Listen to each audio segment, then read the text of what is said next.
नमस्कार दोस्तों, स्वागत है आप सभी का इस नए वीडियो में। दोस्तों, हम सभी को अच्छे इंसान बनने की सीख मिलती है और हम यही सीखते हैं कि बुरे कर्म से बचे और दूसरों का सम्मान करें। लेकिन कई बार हम ये भूल जाते हैं कि कभी-कभी हमारी अच्छाई का गलत फायदा भी उठाया जा सकता है। अच्छा इंसान किसे पसंद नहीं आता। बचपन से ही हमें सिखाया जाता है कि अच्छा इंसान बनो, अच्छे कर्म करो, किसी का गलत फायदा ना उठाओ।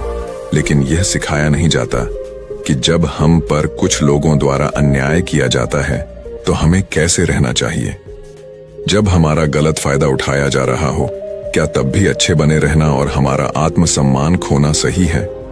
जब एक अच्छे इंसान का हक जबरदस्ती छीना जा रहा हो, क्या तब भी अच्छे बने रहना ठीक है?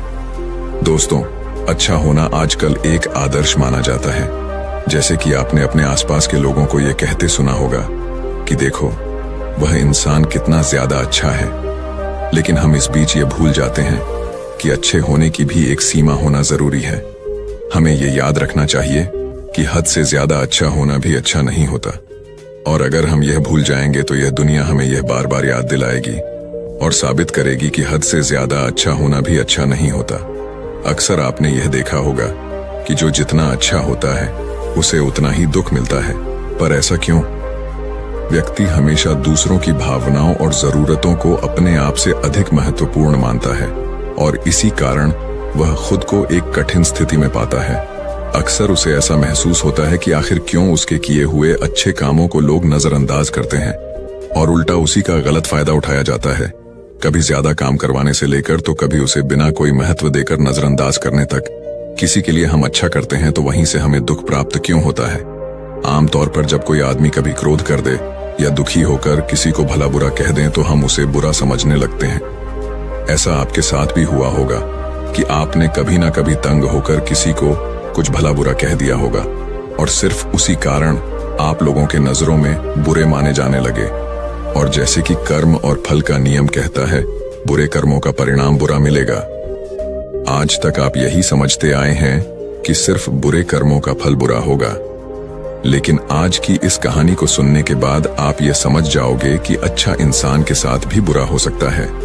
जब वह हद से ज्यादा अच्छा बन जाए, उस इंसान को दुख ही मिलेगा, उसका परिणाम भी बुरा ही हो सकता है।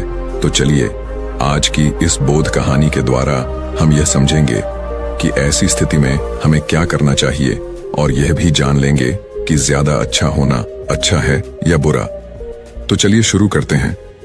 बहुत समय पहले की बात है। एक नगर में एक धनी सेठ रहता था जो बहुत दयालु था। इतना बड़ा व्यापार और बहुत सारा धन होने के बावजूद वह एक भोला और दान करने वाला इंसान था। वह हर किसी की मदद करता था। उसके मन में लोगों के प्रति प्यार और दया की भावनाएं थीं। वह किसी का भी दुख नहीं देख पाता था। उसके इतने दयालु और भोलेपन की वजह से उसके आसपास के लोग उसकी इसी बात को उसकी कमजोरी समझकर उसका फायदा उठाते थे। कुछ लोग उस सेठ के सामने झूठ मूठ का रोना रोकर उससे पैसे उधार ले जाते थे।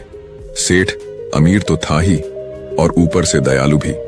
जब वह सेठ उन लोगों की दुखी हालत देखता और उनकी परेशानियां सुनता तो उसका मन भर आता। और जब वह लोग उससे कहते कि मुझे थोड़ा धन उधार चाहिए या तुम मेरी मदद करोगे, मैं तुम्हारा यह एहसान कभी नहीं भूलूंगा, तो वह मना नहीं कर पाता। वह ये सोचकर धन दे देता कि अभी इसका बुरा वक्त चल रहा है, इसको मेरी मदद की जरूरत है, बाद में यह पैसे लौटा देगा। धीरे धीरे वक्त गुजरता गया। लोग उस सेठ के आगे बिना बात का रोना रोते और उसका धन ले जाते और कभी वापस नहीं करते। सेठ भी कभी धन वापस नहीं मांगता था। उसको लगता था कि जब इसका बुरा वक्त गुजर जाएगा तो धन वापस कर देगा। लेकिन कहते हैं ना कि हर सुबह के बाद रात होती है, हर सुख के बाद दुख आता है और दुख के बाद सुख आता है। ठीक उसी तरह उस सेठ के साथ भी हुआ।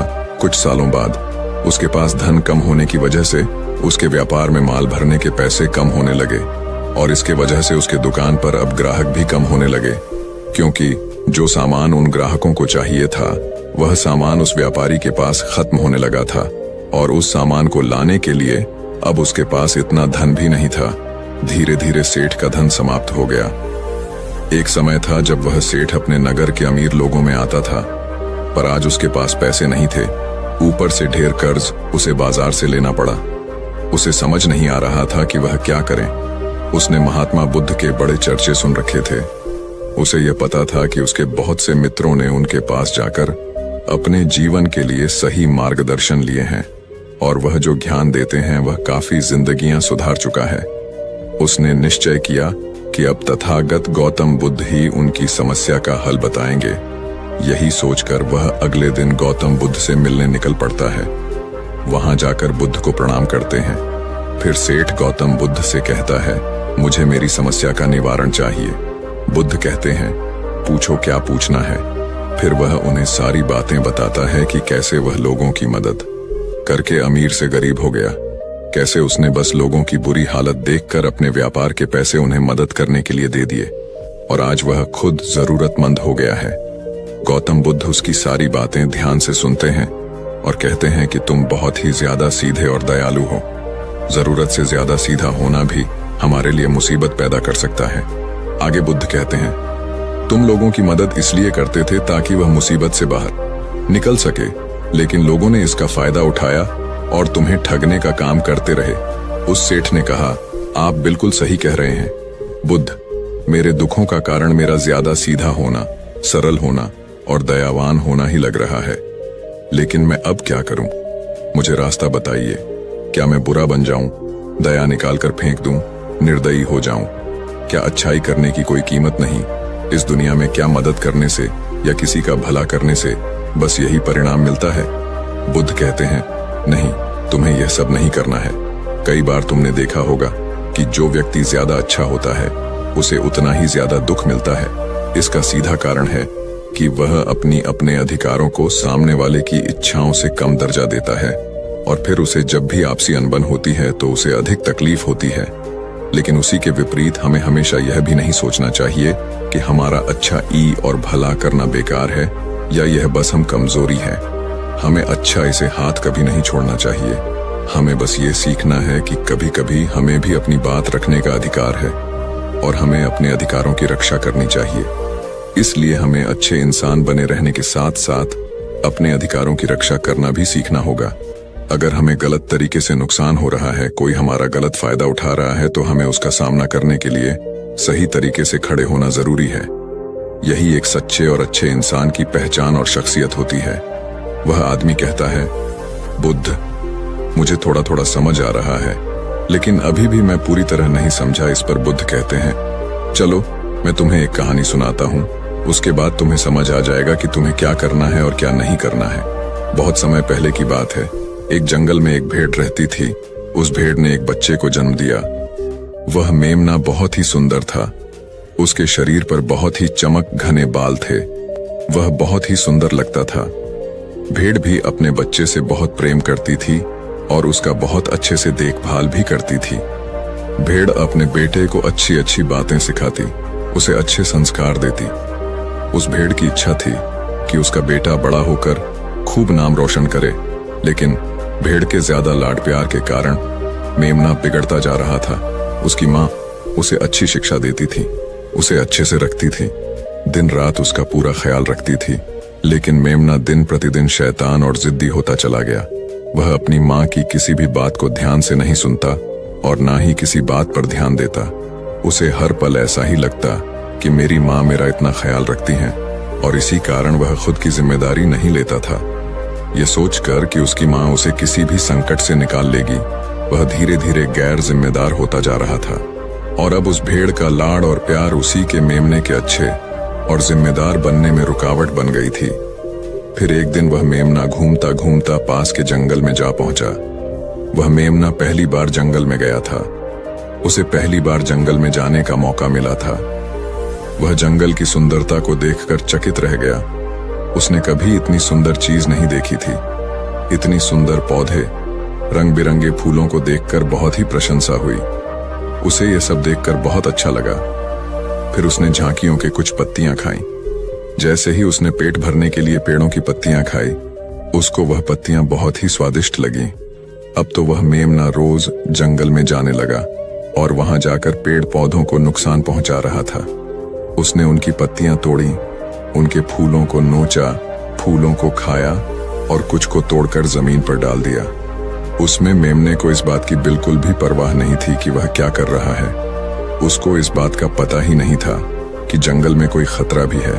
वह तो मस्त मोला होकर जंगल में उछल कूद कर रहा था और पौधों को खूब से नुकसान पहुंचा रहा था। लेकिन जब उस मेमने की मां को यानी उस भेड़ को इस बारे में पता चला कि मेमना हर रोज जंगल जाता है तो वह घबरा गई और मेमने को अपने पास बुलाकर समझाने लगी कि तुम जंगल में मत जाओ, वहां पर बहुत सारे जंगली जानवर हैं, तुम्हारे ऊपर हमला कर देंगे, तुम्हें खा जाएंगे। लेकिन मां की बात का उस पर कोई असर नहीं हुआ, बल्कि वह मेमना अपने माता से कहने लगा कि मां, जो भी मेरे सामने आएगा वह मुझसे जमकर मार खाएगा, फिर वह बहुत पछताएगा। इसके बाद मेमना फिर से जंगल की तरफ भाग गया। उसे अपनी माता की कही बातें झूठी लगने लगी। हर रोज की तरह उस दिन भी वह उछल कूद करने लगा और पेड़ पौधों की पत्तियां तोड़ने लगा। कभी फूलों को तोड़ता, कभी पेड़ों को खूब नुकसान पहुंचाता। लेकिन उस दिन उस जंगल में एक शेर पहुंचा। वह शेर बहुत ही ताकतवर था, लेकिन ताकतवर होने के साथ वह दयालु भी था। उस शेर का मानना था कि कमजोर प्राणियों को नुकसान पहुंचाना ठीक नहीं है। शक्तिशाली होने का मतलब यह नहीं है कि मैं किसी कमजोर प्राणी पर शक्ति का प्रयोग करूं। वह शेर उस जंगल में घूमने लगा। घूमते घूमते वह वहां पर पहुंचा, पर वह नासमझ मेमना शैतानी कर रहा था। शेर ने उस मेमने को देखकर आश्चर्य में पड़ गया। शेर ने सोचा कि इस मेमने को किसी खूंखार जानवर का डर क्यों नहीं है। ये कैसे पेड़ पौधों की पत्तियां बिना काम के ही नोच रहा है, ये इनको खत्म कर रहा है और उन पत्तियों को खा कम बल्कि बिगाड़ ज्यादा रहा है। उसके बाद वह शेर कुछ देर तक चुपचाप खड़ा होकर उसको देखता रहा और शेर सोचता है कि मेमना कुछ ही देर में मुझे देखकर यहाँ से भाग जाएगा और उसके डर के भाग जाने से मुझे बल का प्रयोग नहीं करना पड़ेगा। लेकिन ऐसा नहीं हुआ। शेर बहुत देर तक खड़ा रहा और वहीं इंतजार करने लगा कि मेमना यहाँ से कब जाएगा। लेकिन मेमना तो भोजन करने में व्यस्त था। उसे शेर का कोई ख्याल नहीं था। मजे से पेड़ पौधे की पत्तियां नोच रहा था, उन्हें खा रहा था, सब कुछ बेकार कर रहा था। जब शेर ने देखा कि मेमना उसे देखने के बाद भी वहां से नहीं जा रहा, तो खुद वह मेमने के पास जाता है और वहां जाकर बोला, सुनो बच्चे, इस जंगल में फूल पत्तियों को नुकसान पहुंचा रहे हो। उन्हें जितना जरूरी है तुम्हारे भोजन के लिए बस उतने ही तोड़ो। तुम बहुत फूल पत्तियां यूं ही नष्ट कर रहे हो। अगर तुम इन पेड़ पौधों को, इन फूल पत्तियां को नुकसान पहुंचाओगे तो तुम अच्छे बच्चे कैसे बनोगे? अच्छे बच्चे कभी भी इस तरह जंगल में आकर पेड़ पौधों को नुकसान नहीं पहुंचाने लगते हैं। तुम्हारी मां ने तुम्हें अच्छा बच्चा नहीं बनाया। शेर की बातें सुनकर वो घमंड से बोलता है, तुम्हें अच्छे बच्चे बने रहना है, तुम बने रहो। मैं तो जैसा हूं वैसा ही ठीक हूं, मैं वैसे ही रहूंगा जैसे मुझे रहना है। शेर हैरान हो जाता है, लेकिन फिर शेर उस मेमने को बच्चा समझकर माफ कर देता है, क्योंकि शेर नहीं चाहता था उस बच्चे पर हमला करना पड़े। तुम खतरनाक तो कहीं से नजर नहीं आते, चले जाओ यहाँ से। बड़े आए खतरनाक, तुम मेरा दिमाग ज्यादा खराब मत करो, चले जाओ यहाँ से, अपना रास्ता नाप लो और मुझे इन फूल पत्तियों को खाने दो। ये कहकर वह घमंडी मेमना पत्तियां खाता हुआ आगे चला गया और शेर उसे बस हैरानी से देखता रह गया। तभी वहां पास में ही झांकियों के पीछे एक लोमड़ी छुपी हुई थी। वह लोमड़ी शेर और मेमने की सारी बातें सुन रही थी। उस लोमड़ी को शेर राजा की इस तरह बेइज्जती बर्दाश्त नहीं हुई, तो वहां से झाड़ियों से निकलकर शेर के पास आ पहुंची और शेर के पास आकर बोली, क्षमा कीजिएगा महाराज, आप तो इस जंगल के महाराज हैं, इतने बलशाली हैं। आप चाहे तो इस मेमने को 2 मिनट में मजा छका के निपटा सकते हैं और उसे आपका अपमान करने से रोक सकते थे, फिर आपने कुछ भी क्यों नहीं किया? इस पर शेर ने कहा, मैंने उस बच्चे का भला सोचा, मुझे ऐसे ही किसी बच्चे को अपनी ताकत का शिकार नहीं बनाना था। ये सब सुनकर लोमड़ी बोली, महाराज, लेकिन आपके इतने सीधेपन और दयावान होने के कारण ही उस मेमने की हिम्मत बढ़ ही गई है। वह आपके सीधेपन का गलत फायदा उठा रहा है और जंगल में इधर उधर घूम रहा है और पेड़ पौधों को नुकसान पहुंचा रहा है। मुझे पता है कि कमजोर प्राणी पर हमला नहीं करना चाहिए, यह बहुत बुरी बात है और यह भी दया करना एक अच्छा गुण है, लेकिन शासन में कभी कभी भय दिखाना भी जरूरी है। आपकी यह बात सही है कि प्रजा के साथ दयालुता का व्यवहार करना चाहिए, लेकिन इसके साथ साथ यह भी जरूरी है कि उनके मन में राजा के प्रति डर भी हो, ताकि वह इस तरह के अपराध ना करें, कोई मर्यादा ना तोड़े। लोमड़ी की बात सुनकर जंगल का राजा शेर लोमड़ी से कहता है, क्या ऐसा हो सकता है कि मेमने को भय दिखाकर हम उसे काबू में कर सके?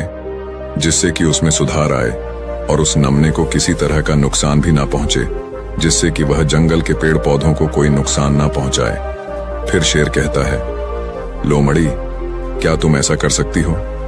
शेर के बात सुनकर लोमड़ी कहती है, जी हाँ महाराज, बिल्कुल मैं ऐसा कर सकती हूँ कि वह डर भी जाए, सुधर भी जाए और उसे कोई नुकसान भी ना हो। उसे इतना डरा दूंगी कि वह जंगल में कभी दोबारा घुसने की हिम्मत नहीं करेगा। मैं उसे इस तरह डराऊंगी कि उसके मन में भय बैठ जाएगा।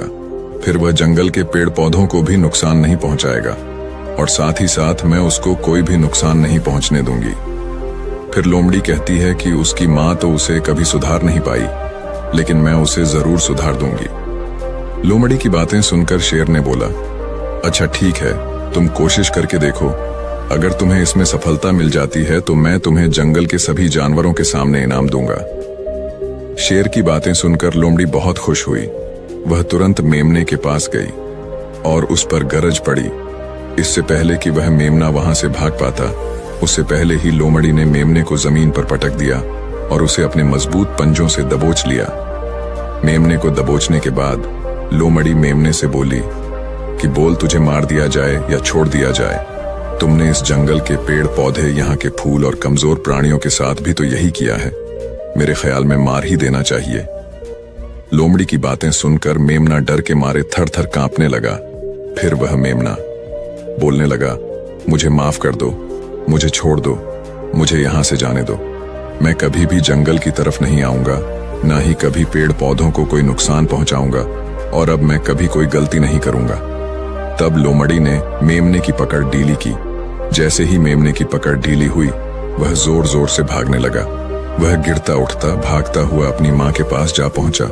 उधर लोमड़ी शेर के पास गई और सर झुकाकर बोली, देखा महाराज ताकत, सातिर दिमाग का प्रयोग करना भी बहुत जरूरी होता है। तभी लोग हमारा सम्मान करते हैं, तभी हमारी अच्छाई का गलत फायदा नहीं उठाया जाएगा। लोमड़ी की बात सुनकर शेर लोमड़ी की योग्यता से प्रभावित हुआ। उसने लोमड़ी को सारे जानवरों के सामने इनाम दिया। उधर वह मेमना घबराए हुए अपनी माँ के पास पहुंचा और अपनी माँ से आकर लिपट गया और माँ से क्षमा मांगने लगा। माँ, मुझे क्षमा कर दो, मैंने आपकी बात कभी नहीं मानी। आप मुझे हमेशा सही कहती थी कि जंगल में बहुत खतरनाक जानवर रहते हैं। आज के बाद मैं कभी भी उस जंगल में नहीं जाऊंगा।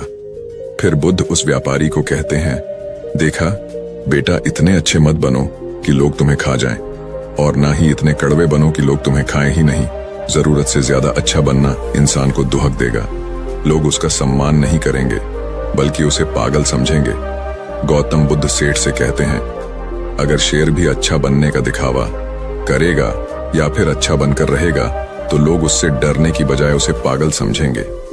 सेठ को समझते हुए बुद्ध बोले, अगर हम ज्यादा अच्छे बनकर पेश आते हैं तो लोग हमारी अच्छाई का फायदा उठाने लगता है। तुम लोगों के लिए भले उनकी मदद करते हो, वही लोग भोले बनकर तुम्हें ठगने की कोशिश करेंगे। तुम्हें लोगों की मदद करना छोड़ना नहीं, बल्कि समस्या सुनकर उसे धन देने की बजाय उन्हें समाधान देने की कोशिश करो। अगर धन की आवश्यकता पड़े तो थोड़ा बहुत धन दे सकते हो, लेकिन हर समस्या का समाधान धन से करने की वजह निवारण से करो।